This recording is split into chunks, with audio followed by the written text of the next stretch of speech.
BA first semester ಎಲ್ಲ ವಿದ್ಯಾರ್ಥಿಗಳಿಗೆ ಈ ಒಂದು ವಿಡಿಯೋಗೆ ಪ್ರೀತಿಯ ಸ್ವಾಗತ. ಇವತ್ತಿನ ಒಂದು ವಿಡಿಯೋದಲ್ಲಿ ನಾವು ಕನ್ನಡ ವಿಷಯದ ಅಧ್ಯಾಯ 9 ದೋಸೆ ಈ ಅಧ್ಯಾಯವನ್ನು ವಿ ಸೀತಾರಾಮಯ್ಯನವರು ಬರೆದಿದ್ದಾರೆ. ಹಾಗಾದರೆ ಇವತ್ತಿನ ಕ್ಲಾಸ್ನಲ್ಲಿ ನಾವು ದೋಸೆ ಅಧ್ಯಾಯದ ಕರ್ತರಾದಂತಹ ವಿ ಸೀತಾರಾಮಯ್ಯನವರ ಕೃತಿಕರ್ತ ಪರಿಚಯವನ್ನು ಮತ್ತು ಅವರ ಅಧ್ಯಾಯದ ಟಿಪ್ಪಣಿ ಭಾಗವನ್ನು ಇವತ್ತಿನ ಕ್ಲಾಸ್ನಲ್ಲಿ ಡಿಸ್ಕಷನ್ ಮಾಡುವಂತಹ ಇವತ್ತಿನ ಕ್ಲಾಸ್ನ ಸ್ಟಾರ್ಟ್ ಮಾಡೋಣ ಬನ್ನಿ.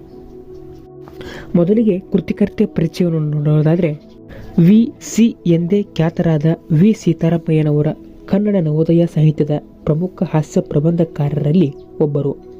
ವಿ ಸಿ ಅವರ ಪೂರ್ಣ ಹೆಸರು ವೆಂಕಟರಾಮಯ್ಯ ಸೀತಾರಾಮಯ್ಯ. ಬೆಂಗಳೂರು ಜಿಲ್ಲೆಯ ಬೂದ್ಗೆರೆ ಗ್ರಾಮದಲ್ಲಿ 2 ಅಕ್ಟೋಬರ್ 1899ರಲ್ಲಿ ಜನಿಸಿದರು. ತಂದೆ ವೆಂಕಟರಾಮಯ್ಯ, ತಾಯಿ ದೊಡ್ಡ ವೆಂಕಟಮ್ಮ.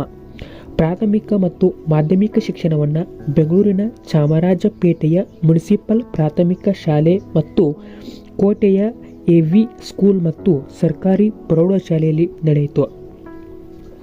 ಮೈಸೂರು ಮಹಾರಾಜ ಕಾಲೇಜಿನಲ್ಲಿ 1920ರಲ್ಲಿ BA ಪದವಿಯನ್ನು ಸರ್ ಶೇಷಾದ್ರಿ ಬಂಗಾರರ ಪದಕದೊಂದಿಗೆ ಪಡೆದರು. ಸ್ನಾತಕೋತ್ತರ ಶಿಕ್ಷಣವನ್ನು ಮಹಾರಾಜ ಕಾಲೇಜು ಮೈಸೂರು ಮತ್ತು 1922ರಲ್ಲಿ MA ಪದವಿಯನ್ನು ಪಡೆದರು.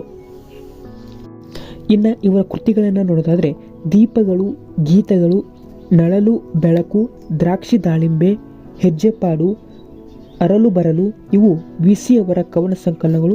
ನಾಟಕಗಳು ಬೆಳದಿಂಗಳು, ಸೀಕರಣಿ ಗದ್ಯ ಕೃತಿಗಳು, ಆಗ್ರಹ, ಪಂಚಯಾತ್ರೆ, ಹಣ ಪ್ರಪಂಚ, ಕರ್ನಾಟಕ ಕಾದಂಬರಿ, ಭಾರತಗಳ ಶ್ರೀಕೃಷ್ಣ, ಸೊಹ್ರಾಬ್, ರುಸ್ತುಂ, ಶ್ರೀಶೈಲ್ ಶಿಖರ. ಈ ನಾಟಕವು ಪಾಪ ಪುಣ್ಯ ಹೆಸರಿನ ಚಲನಚಿತ್ರವಾಗಿದೆ. ಸೃಜನಾತ್ಮಕ ರಚನೆಗಳು ಮಹನೀಯರು, ಕಾಲೇಜು ದಿನಗಳು, ಅಶ್ವತ್ಥಾಮನ್, ವಿಮರ್ಶೆ, ಕವಿಕಾವ್ಯ ದೃಷ್ಟಿ, ಅಭಿಜ್ಞಾನ ಶಾಕುಂತಲೆ, ಅರ್ಥಮೌಲ್ಯ. IA ರಿಚರ್ಡ್ ಕೃತಿ. ಇನ್ನು ಸಾಹಿತ್ಯ ಲೋಕ ಕಲಾನುಭವ ವಿಸಿ ಅವರ ಉಪನ್ಯಾಸಗಳ ಸಂಗ್ರಹ. ಅನುವಾದಿತ ಕೃತಿಗಳು ಪಿಗ್ವಾಲಿಯನ್, ಮೇಜರ್, ಬಾರ್ಬರ್. ಬಂಗಾಳಿ ಸಾಹಿತ್ಯ ಚರಿತ್ರ ಸಂಪಾದಿತ ಕೃತಿಗಳು ಕವಿರಾಜ ಮಾರ್ಗ, ವಡ್ಡಾರಾಧನೆ, ವ್ಯಾಕರಣಗಳು, ಯಕ್ಷಗಾನ, ಜನಪದ ಸಾಹಿತ್ಯ. ಸುಮಾರು 60 ಕೃತಿಗಳನ್ನು ರಚಿಸಿದ್ದಾರೆ. ವಿಸಿ ಅವರ ಅರಲು ಬರಲು ಕೃತಿಗೆ 1973ರಲ್ಲಿ ಕೇಂದ್ರ ಸಾಹಿತ್ಯ ಅಕಾಡೆಮಿ ಪ್ರಶಸ್ತಿ ಲಭಿಸಿದೆ. ಇವರಿಗೆ ಕರ್ನಾಟಕ ಸಾಹಿತ್ಯ ಅಕಾಡೆಮಿ ಪ್ರಶಸ್ತಿ, ಕೇಂದ್ರ ಸಾಹಿತ್ಯ ಅಕಾಡೆಮಿ ಪ್ರಶಸ್ತಿ, ಕುಮಾರವ್ಯಾಸ ಪ್ರಶಸ್ತಿ, ಮೈಸೂರು ವಿಶ್ವವಿದ್ಯಾನಿಲಯದಿಂದ ಡಿಲಿಟ್ ಪದವಿ ಪಡೆದಿದ್ದಾರೆ. 1954ರಲ್ಲಿ ಕಮಟಾದಲ್ಲಿ ಜರುಗಿದ 369ನೇ ಅಖಿಲ ಭಾರತ ಕನ್ನಡ ಸಾಹಿತ್ಯ ಸಮ್ಮೇಳನದ ಸರ್ವಾಧ್ಯಕ್ಷರಾಗಿದ್ದರು. ವಿಸಿ ಅವರು ಉಪನ್ಯಾಸಕರಾಗಿ, ಪ್ರಾಚಾರ್ಯರಾಗಿ ಕಾರ್ಯನಿರ್ವಹಿಸಿದ್ದಾರೆ. ಶಾರದಾ ವಿಲಾಸ ಹೈಸ್ಕೂಲ್ ಮೈಸೂರು ಮತ್ತು ಮೈಸೂರು ವಿಶ್ವವಿದ್ಯಾನಿಲಯದಲ್ಲಿ ಸೇವೆ ಸಲ್ಲಿಸಿದ್ದಾರೆ ಎಂಬುದು ಇಷ್ಟು ವಿ ಸೀತಾರಾಮಯ್ಯನವರ ಸ್ವಾರಸ್ಯವಾದಂಥ ಕೃತಿಕರ್ತ ಪರಿಚಯವಾಗಿತ್ತು.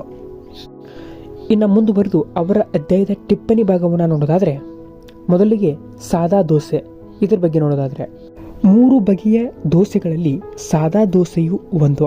ದೋಸೆ ಅಂಗಡಿಗಳು ಹುಟ್ಟಿದ ಕಾಲದಿಂದಲೂ ಸಾದಾ ದೋಸೆ, ತುಪ್ಪದ ದೋಸೆ, ಮಸಾಲೆ ದೋಸೆ ಈ 3 ವರ್ಗದವು ಹೆಸರಾದವುಗಳೇ.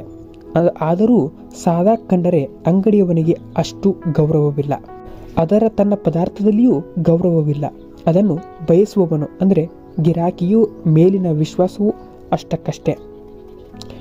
ಆದರೆ ತನ್ನ ಗಿರಾಕಿಗಳು ರುಚಿಯೂ ಇಷ್ಟವೂ ಹಾಗಿದ್ದರೆ ಅಂಗಡಿಯವನು ಗಿರಾಕಿಗಳನ್ನು ಕಳೆದುಕೊಳ್ಳಲು ಬಯಸುವುದಿಲ್ಲ.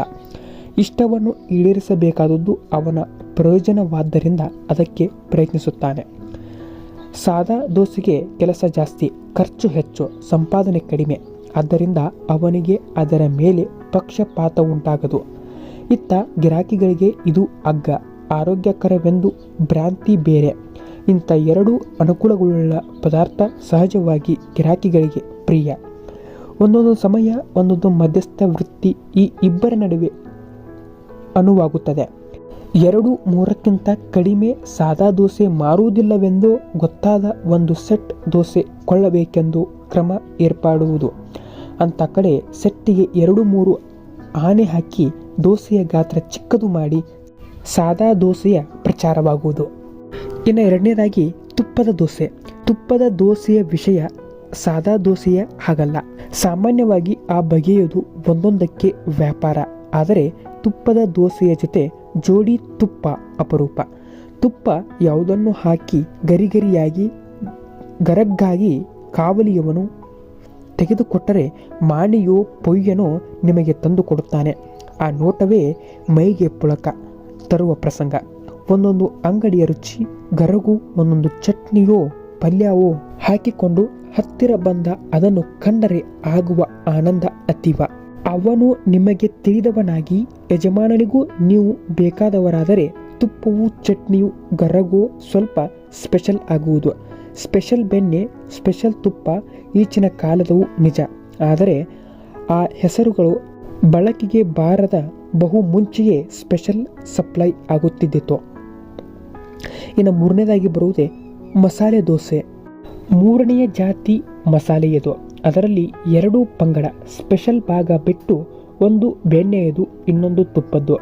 ದೋಸೆಗೆ ಯಾವ ಯಾವ ಮಸಾಲೆ ಮೇಲೆ ಬೀಳುವುದು ಯಾವುದಾದರೂ ಬೀಳಲಿ, ದೋಸೆ ಹಾಕಿ ತಿಪ್ಪಿ ತುಪ್ಪ, ಬೆಣ್ಣೆ, ಚಟ್ನಿ, ಪಲ್ಯ, ಸಾಗು ಹಾಕಿ ಇನ್ನಷ್ಟು ಬೆಣ್ಣೆಯನ್ನು ತುಪ್ಪವನ್ನು ಮೇಲೆ ಹುಯ್ದು ಕಾವಲಿಯ ಮೇಲೆ ಹದವಾದ ಕೂಡಲೇ ಸರಿಯಾಗಿ ಮಡಿಕೆ ಮಾಡಿಸಿ ಮೊಗಚುವ ಕೈಯಿಂದ ಪ್ಲೇಟಿಗೂ ಎಲೆಗೂ ಹಾಕಿ ನಿಮ್ಮ ಕೈಗೆ ತಂದು ಕೊಟ್ಟರೆ ಕಾವಾಲಿಯ ಮೇಲೆ ಬಡಿದ ಮೊಗಚುವ ಕೈ ನಾದದಿಂದಲೇ ನೆಟ್ಟಗಾದ ಕಿವಿ ಹುರುಪುಗೊಳ್ಳುತ್ತದೆ. ಆ ಸ್ಥಿತಿ ದೃಶ್ಯ ಸಲೆ ಸೊಗಸು. ಅದರ ಗಿರಾಕಿ ಕೈ ಹೊಸೆದುಕೊಳ್ಳುವುದು, ಸೀಟಿನಲ್ಲಿ ಅನುವಾಗಿ ಕುಳಿತುಕೊಳ್ಳುವುದು, ಶರಾಯಿ ಮಡಿಕೆ ಸರಿಪಡಿಸಿಕೊಂಡು ಅದನ್ನು ಗೌರವದಿಂದ ಎದುರುಗೊಳ್ಳುವುದು ಮುಂತಾದ ನೋಟ ಚೆನ್ನ. ಕವಾಲಿಯ ಮೇಲೆ ಕೈ ಬಡಿದು ಹಾಗೆ ಹೀಗೆ ಮೊಗಚಿ ಆಡಿಸಿದಾಗ ಆ ದೋಸೆ ಹರಿಯದು, ಚೂರಾಗದು. ಕವಾಲಿಯಿಂದ ಕೈ ಎತ್ತುವಾಗ ಅವನು ತಪ್ಪಿ ಕೆಳಗೆ ಬೀಳದು. ಅನಾಮತ್ತು ಬಿಸಿ ಬಿಸಿಯಾಗಿ ಬರುವ ಅದು ಎದುರಿಗೆ ಸ್ಥಾಪಿತವಾದ ಕೂಡಲೇ ಅದರ ಮಡಿಕೆ ತೆರೆಯುವ ದೃಶ್ಯವು ಚೆನ್ನವೇ. ಮುಟ್ಟುವುದಕ್ಕಾಗದಷ್ಟು ಬಿಸಿ. ಮುರಿಯ ಹೋಗಿ ಬೆರಳಿಗೆ ಬಿಸಿ ತಟ್ಟಿ ಒಂದು ಚೂರು ಈಚೆಗೆ ಬಾರದೆ ಬೆರಳು ಸುಟ್ಟು ಹದ ದೋಸೆಗೆ ನಿಜವಾದ ಶಿಫಾರಸು ಆಯಿತು. ಇಷ್ಟು ಕಳಪಪಟ್ಟು ಮಾಡಿದ ತರಸಿದ ಆ ಪದಾರ್ಥವನ್ನು ಬಿಡುವುದಕ್ಕಾಗುತ್ತದೆಯೇ? ಹೆಬ್ಬೆರಳಿನಿಂದ ಇತರ ಬೆರಳುಗಳನ್ನು ಸವರಿಕೊಳ್ಳುತ್ತಾ ತುಟಿಯುಸಿರು ಊದಿ ಬೆರಳಿಗೂ ದೋಸೆಗೂ ಹಾಯ್ ಎನ್ನುವಂತೆ ಅವರು ಮುಂದಿನ ವ್ಯವಹಾರಕ್ಕೆ ಸಜ್ಜುಗೊಳ್ಳುವಾಗ ಕಾಣುವ ಆತುರ ನಯನ ಮನೋಹರವಾದುದು. ಇಷ್ಟು ಈ ಅಧ್ಯಾಯದ ಕೃತಿಕರ್ತ ಪರಿಚಯ ಮತ್ತು ಟಿಪ್ಪಣಿ ಭಾಗಕ್ಕೆ ಸ್ವಾರಸ್ಯವಾದಂಥ ಉತ್ತರವಾಗಿತ್ತು ಅಂತ ಹೇಳ್ತಾ, ಮುಂದಿನ ಕ್ಲಾಸ್ನಲ್ಲಿ ಇದೇ ಅಧ್ಯಾಯದ ಪ್ರಬಂಧ ರೂಪದ ಪ್ರಶ್ನೋತ್ತರನ ಚರ್ಚೆ ಮಾಡೋದ್ರ ಜೊತೆಗೆ ಈ ಅಧ್ಯಾಯದ ಸಂಪೂರ್ಣದ ಭಾಗವನ್ನು ಡಿಸ್ಕಷನ್ ಮಾಡೋಣ. ಅಲ್ಲಿವರೆಗೂ ಎಲ್ಲರಿಗೂ ನಮಸ್ಕಾರ. ಜೈ ಹಿಂದ್, ಜೈ ಕರ್ನಾಟಕ ಮಾತೆ.